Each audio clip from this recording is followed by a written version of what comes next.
You may be familiar with the term cyberbullying or catfishing, but what is grooming, frapping, and other things that can happen on social media? That's what we're going to talk about today.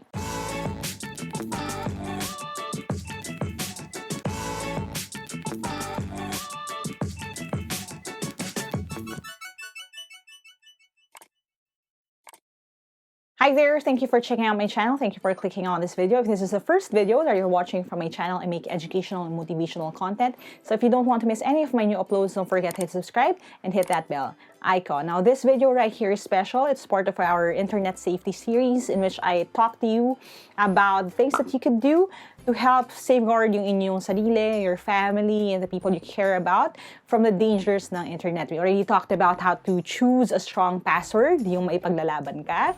We talked about how to avoid yung mga phishing scams and other internet scams. And today we're going to talk about some of the dangers of social media, lalo na for younger kids. So itong video nito is targeted specifically sa mga parents, sa teachers din. Pero if you are anyone na gumagamit ng social media, I just have to say that you're also vulnerable sa mga ganitong klaseng behavior sa internet. So I want to explain some of the things to you and also give you some tips when it comes to dealing with younger people in your family na gumagamit ng social media for the first time or gumagamit ng social media more and more, lalo na sa panahon ngayon na nasa gitna tayo ng COVID-19 crisis. Okay? But before we do that, just a quick little plug.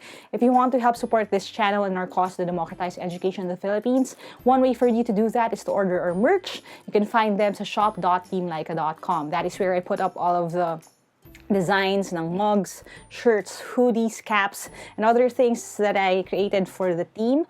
And sa mga bumili na, maraming salamat sa inyo. Sa mga bibili pa lang, maraming salamat din. Thank you for helping me help more people through this channel. And now that we have that out of the way, let's start with the most common na dangerous na behavior sa social media, which you probably are familiar with at sana hindi naman yun yung personal naranasan, yun yung tinatawag nating cyberbullying. Now, ano ba ang cyberbullying? Cyberbullying is using the internet to put up derogatory remarks about someone, attack them, lalo na yung kanilang emotions, call them names, make them feel bad. It's basically bullying in real life pero using social media or the internet as the platform at as a tool then for bullying. Now, hindi ko na masyadong bababalan ito. I think this requires a different video, lalo na when we talk about the psychology of bullying and how we can impact yung conversation as bystanders. So, ihihiwalay ko yun. We're going to focus na on the medyo lesser known na mga problema sa social media. Now, the second term I want to talk to you about is catfishing.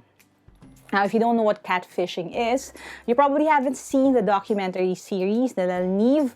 It's called Catfish. It's a movie, and I remember watching that in the, I think, early 2010s. And learning a lot about what goes on and yung possibility of people being really invested sa people pretending to be someone else. Catfishing happens when a person pretends to be someone else para maka-build ng relationship sa ibang tao. So they would use another person's profile picture, another person's name. Sometimes it gets complicated. They even build a network of friends para maging fake persona on the internet. And then they would reach out to people, magpapanggap silang interesado sa'yo as, siguro as a friend. Of course, some of them hindi lang naman natatapos sa friendship, nagiging romantic yung relationship. And then this persona that they created, that you invested your emotions in, and siguro kung in love ka dito sa persona na ito, can even turn really bad. They would start asking for money. Sometimes they would even put you in danger, ask you to meet up with them.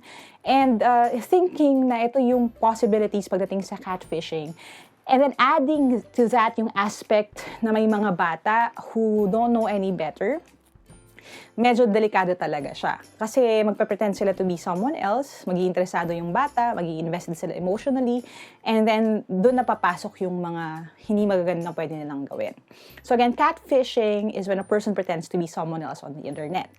Now, under catfishing, there is another term that I want to introduce to you. And again, I just want to reiterate, this video isn't something I'm making to scare you if you're a parent. All I'm doing here is yung first step when it comes to dealing with your social media using teenagers sa inyong bahay, which is yung to learn. And that is why I want to inform you about these terms. Now, mamaya natin bababaran yung mga tips ko sa inyo. Babalikan natin yung mga definition of terms natin. There's something I want to introduce to you, yung term na tinatawag na grooming. Now, if you're not familiar with grooming, at ang tingin natin minsan ng grooming is all about, yun, pag may pets ka na pinapaliguan, that is grooming.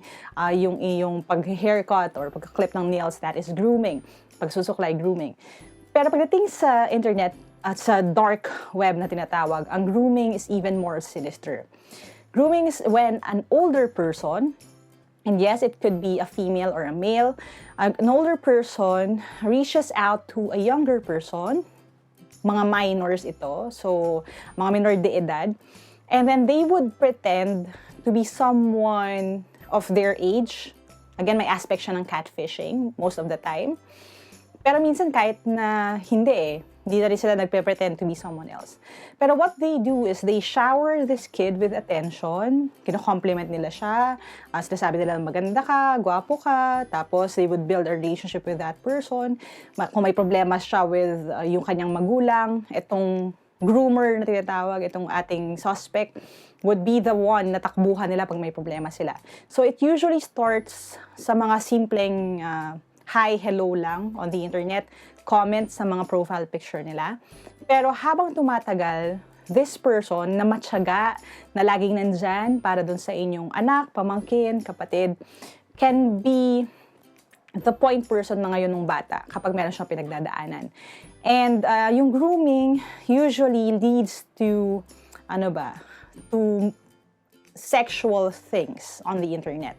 So they would start asking for pictures nung bata in compromising situations. They would ask for pictures na medyo scantily clad yung inyong anak. They would ask them to do certain favors for them. So yung grooming na ito ay hindi bago. Okay? I think it's existed since the internet began. Since the possibility na pwede kang magtago behind a fake identity, naglipanan na yan. But the thing is, most parents hindi sila aware na may possibility ng ganito sa mga interactions ng mga anak nila. Akala nila kino-compliment lang yung anak nila na, oh, ang ganda mo naman. And they think that's okay. Pero it can lead to this type of behavior. And dahil alam natin na may door into this, we really have to be careful sa kung sino yung kinakausap ng inyong mga anak, pamangkin, mga kasama nyo sa bahay, sa internet. Lalo na kung minor de edad sila. So again, grooming is a possibility.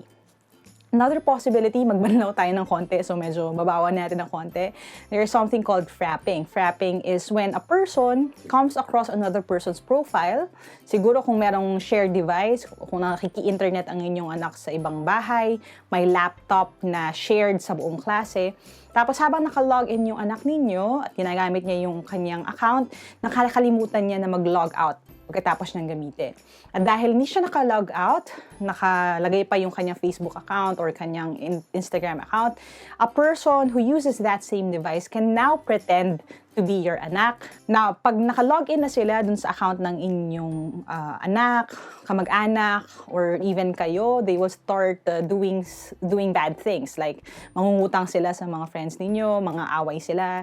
They would write comments that are hurtful. They will try to sabotage basically yung buhay ng tao na may-ari ng profile na yon. So, yun yung tinatawag na frapping. Now, for that, medyo madali yung fix natin, which is to make sure na lalo na kung ikaw ay nasa shared device, ibig sabihin ang phone, tablet, laptop na ito, hindi lang ikaw ang gumagamit, ay i-log out mo every time nagagamit ka. You can also use the incognito tab or the incognito window. Okay, yung private window kapag gumagamit kayo ng internet, lalo na sa isang device na hindi naman sa inyo. That way, kapag na-close yung incognito window na yon, ay hindi maiiwan yung inyong login credentials. I will also walk you through how you can do this. You can teach your kids, lalo na kung nakikigamit sila ng computer sa kapitbahay or nagre-rent sila sa mga internet cafe para maiwasan yung frapping. And of course, everything else that comes with it. Now that na-explain ko na itong mga different terms na ito, ibibigay ko naman yung maipapayo ko sa inyo bilang mga magulang, guardians, or people who care for minors on the internet. Ano yung mga pwede ninyong gawin? Now, na-mention ko na kanina, the first step is to learn. Ano yung learn? Ang nangyayari kasi minsan, na-observe ko rin itong nangyayari, is that kapag tayo ay medyo may edad na, dahil sa bilis ng changes when it comes to updates sa technology, napapagod tayong humabol or aralin ng mga bagong bagay. Quick example here would be how TikTok became a big thing itong past year.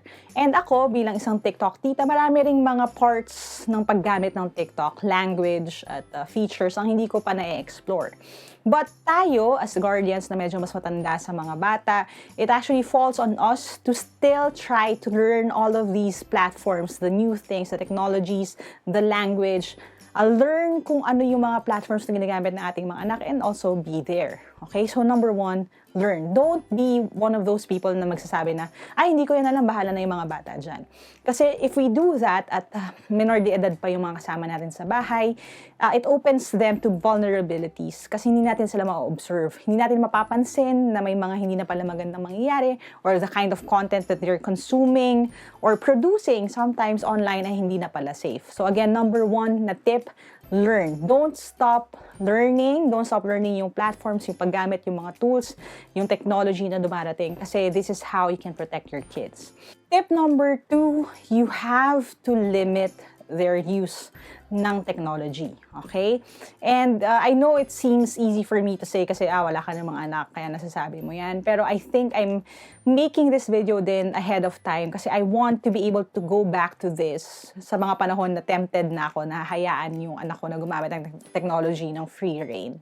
Pero I want to stress this kasi kapag hindi natin limitahan yung paggamit ng mga bata sa social media or sa technology, madali silang, sabihin natin, lalamunin nito ng sistema, no? And we have to limit yung paggamit nila, lalo na pagdating sa leisure. Now, one of the things na nangyayari, lalo na specifically sa grooming, sa catfishing, when we deal with people na may mga fake identities, is they make sure to wait until the wee hours of the morning. Ibig sabihin, kapag tulog na yung magulang, doon kadalasan nagme-message yung kanilang mga online naka-chat or itong mga catfish o yung mga nag-groom sa kanila. So, kung hindi natin i-limit yung paggamit ng mga bata ng internet, hindi natin mababantayan yung ganitong klaseng behavior.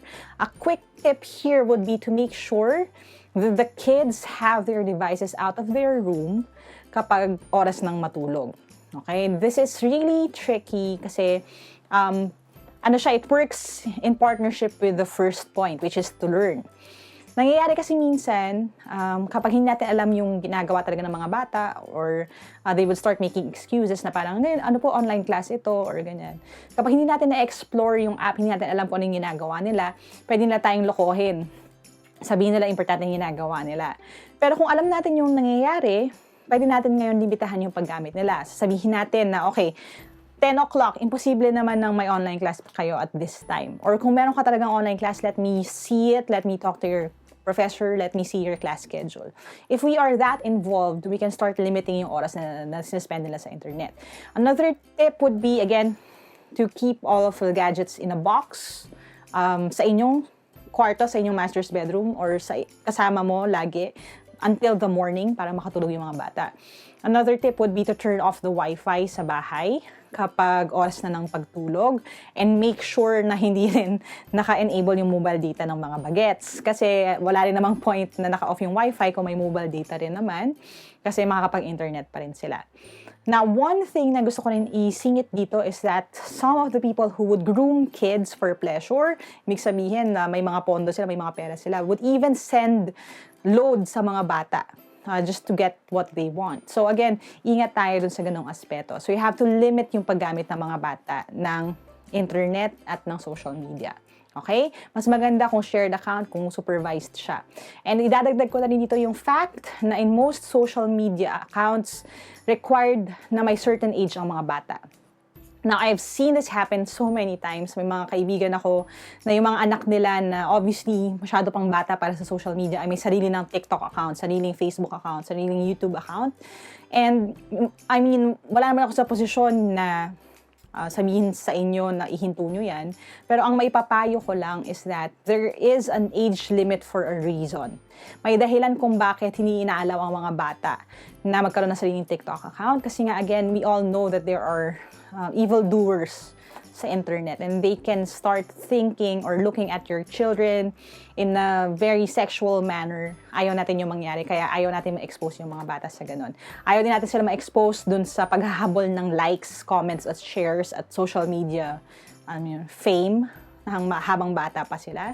So again, limit their use of social media. Kahit sundan nyo lang yung guidelines. I think for TikTok, the minimum age is 13 ba or 16? So, kung may mga anak kayo na younger than that, again, dapat wala pa po silang sarili nilang account.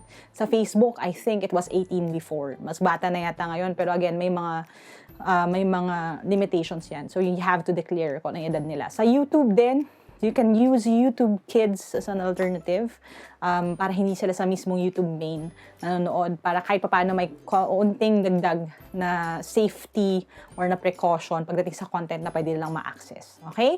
Now, yun yung second tip, limit. Third tip is to look. You have to look.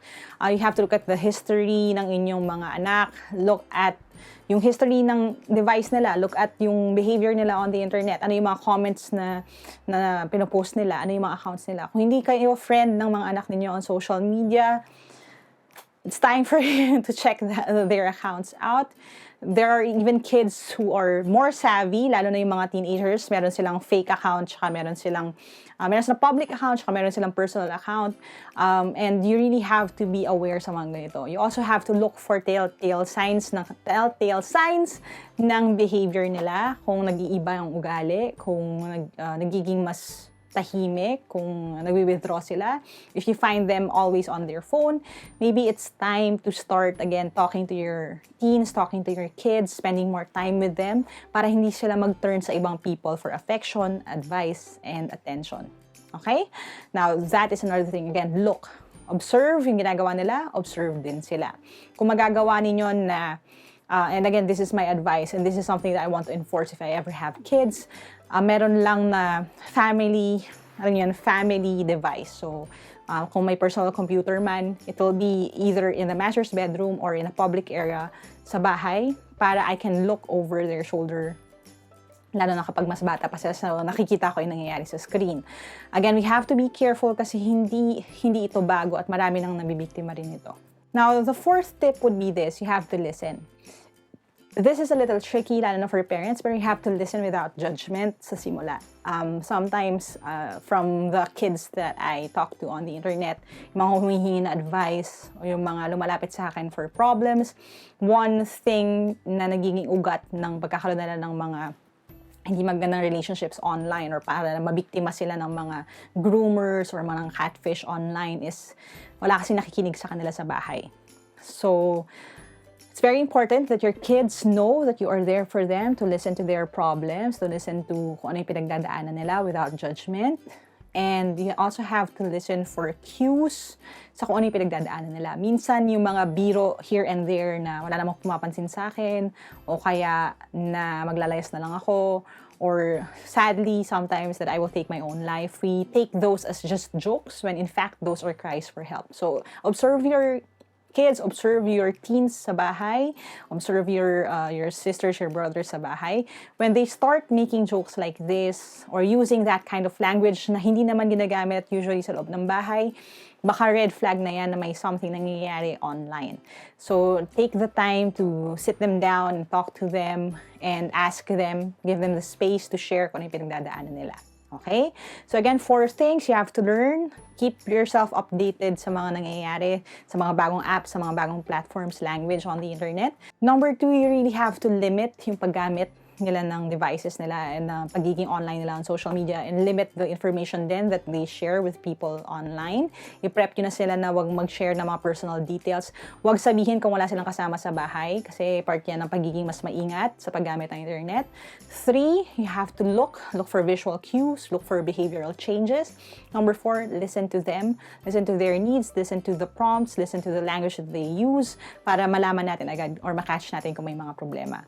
Now, as things change dito sa ating tinatawag na new normal, and as more and more people have to migrate sa paggamit ng online platforms at purely online communication, lalo na for the kids who aren't allowed to step outside of the house, it's high time for us as their ates, kuyas, guardians, mga mommy or daddy, or even tita, tito, lolo at lola, to be aware of these things para mas maingatan natin yung mga bata sa bahay. Okay? So, if you love them, if you care for them, I think this is the best time to show them that. Ang maganda lang is, sa panahon ngayon, masasabi ko na yung mga bagay na pinag-usapan natin ngayon, hindi naman bago yan. Nangyayari na yan noon. Nangyayari na yan noon, pero hindi natin madalas mabansin kasi maraming oras na sinaspend ang mga bata sa labas ng bahay. They are usually with their friends, they are usually outside, hanging out with them.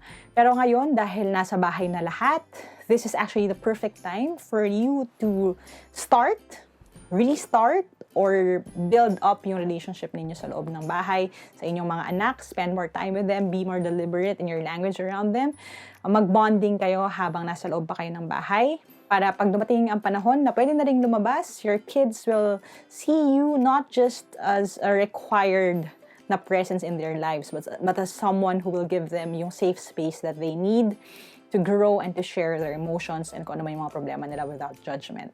So yan lang muna for now. And again, this is part of our internet safety series. If you want more videos like this, comment nyo yung mga topics na gusto nyo pag-usapan next. And you can also watch the other videos na nauna dito.